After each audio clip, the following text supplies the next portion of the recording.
Hi, it's Mitch from SportsChatPlace.com here with an early look at NFL Week 1. Of course, SportsChatPlace.com, free picks on every single sport, every single game, every single day. So be sure to check out our website. We're the original and still the biggest and best free pick site. We'll have free NFL picks on every game on the card, usually by two different writers, so you get a couple of different opinions. Of course, if you're looking for my best bets from some of the top handicappers in the world today on NFL or any other sport, just go to the main menu, click on the Premium Picks tab, and there's a variety of different packages there, including our consensus report, which is just a comprehensive report telling you how many handicappers are on each side of each game. But let's get to NFL Week 1. I'm just going to go through all the games here and kind of give a first look and first impression, and then, as the week goes on, you can check out our free picks at the site, check out our premium picks, and of course check out our brother site, Pick Dogs, where I'll do another set of videos that'll be available for Sunday for all the action. But let's get to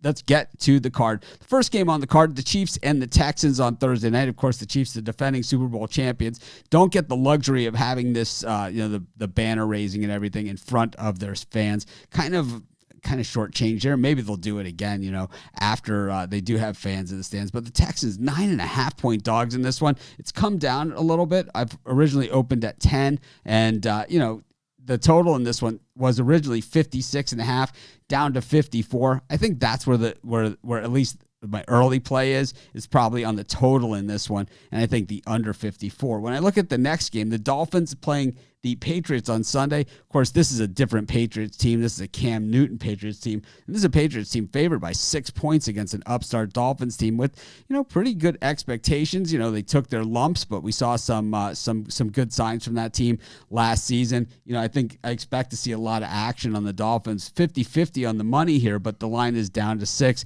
Right now, I'm just leaning towards the Dolphins. I'll see how that goes later on in the week.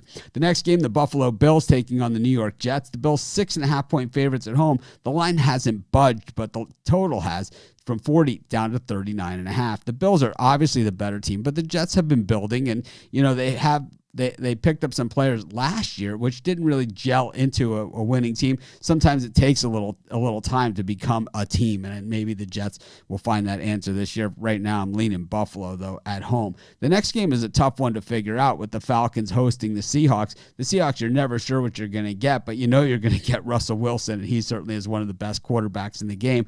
On the other side of this one, the Falcons, Matt Ryan just didn't look the same. And, for the past few years, the Falcons have had a lot of injuries. I think the Falcons at home, generally in a dome, you would think would have an advantage here, but without fans in the stands, they probably lose a little bit of that advantage. It is a cross-country road trip here for the Seahawks, though, so not an easy environment. I like that Seattle defense. The line's 1.5 with Seattle favored on the road. It's definitely, right now, I'm thinking Seahawks. The next game up is the Washington football team up against the Philadelphia Eagles.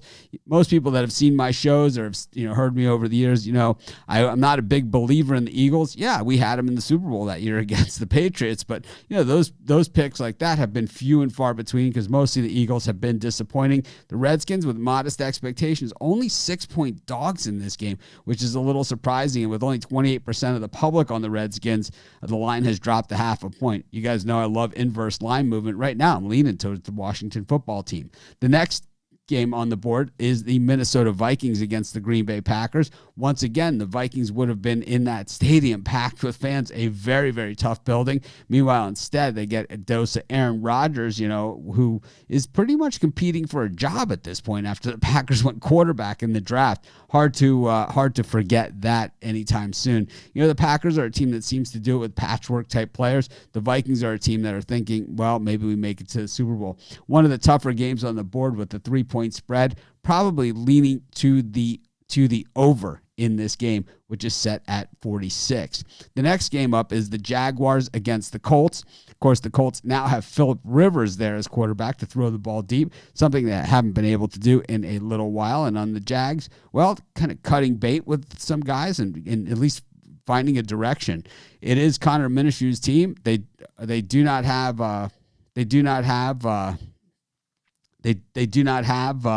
Leonard Fournette anymore. So it'll be, Minshew and basically whoever they have. But this Colts team is a team that, a lot of people have pegged to go deep and possibly, be a contender this year. I think the Colts and, I think the Colts are just a better option here. I think Gardner Minshew is going to, be entertaining, but I'm still not sold on him as a starting quarterback in the NFL.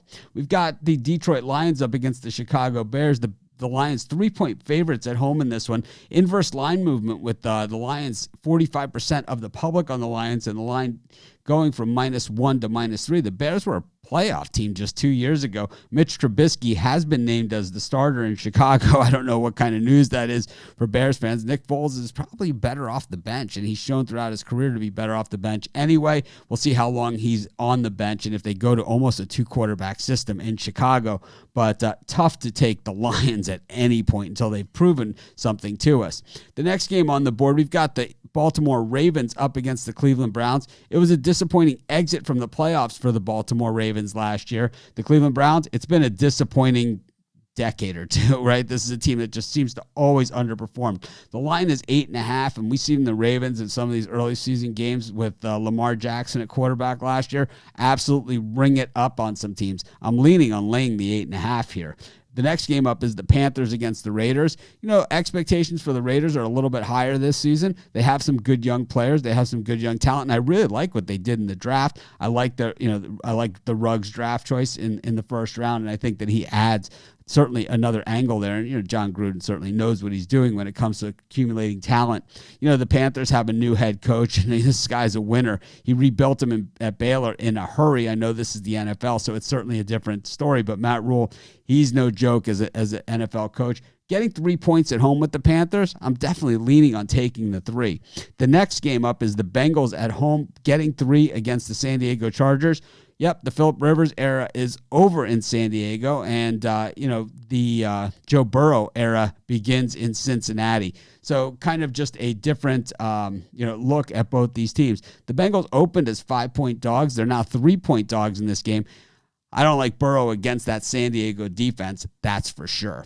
We go up to the next game. It's the Saints and the Buccaneers, and this is an interesting one.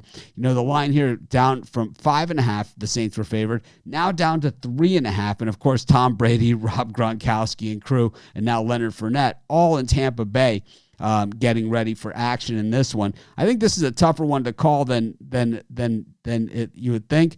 There's a couple different ways. I'm have been going back and forth on it. And of course, I'll have a more definitive opinion on this thing later on in the week over at Pick Dogs or, especially on one of our live shows as well. But right now, I just think this one is too tough to call. I think the over 49.5 is the way that I'm leaning at this point. We got the 49ers up against the Cardinals, and the 49ers really had the Cardinals number last season. It's just tough to go against them in this spot until the Cardinals show that they can do something against the 49ers. We got the Rams up against the Cowboys. The total in this one is set at 52 points. That is pie in the sky, big time numbers. I expect to see a little bit more defense in this game than that. I like the under 52 in the Cowboys-Rams game. We head to Monday night. The Pittsburgh Steelers up against the New York Giants. The Giants 5.5-point home dogs on a Monday night. Well, they haven't shown us anything yet, and right now, even though 74% of the action is on the Steelers, I find it hard to get away from the Steelers in this one, though the 47.5 total and looking under might be the more attractive play to me, at least today where I sit. The last game of the weekend is the Denver Broncos hosting the Tennessee Titans. Looks like Jadeveon Clowney will be a Titan, whether he'll be in uniform, I'm not sure. The Broncos certainly had a great draft, getting some of the best wide receivers that have come down the pipe as far as college talent in quite some time. But, the Titans were a team that came a game away from making it to the Super Bowl, certainly looking like contenders as well. Denver at night, usually a very tough place, very tough building, but without the crowd, is it going to be as tough? We know the altitude will be there, but the total in this one is set at 41. I think that this one probably goes over that total of 41, and that's a lean right now. But that's a look at week one. Of course, I'll have videos later on in the week over at our Pick Dogs channel. I'll also have we'll have free picks on every game at sportschatplace.com and at pickdogs.com. And of course, we'll have our premium picks for myself and some of the best handicappers in the world at both Sports Chat Place and pickdogs.com underneath the premium picks tab. Thanks for joining me. Have a great week, and let's continue on with NFL Week 1. Let's enjoy every moment of it.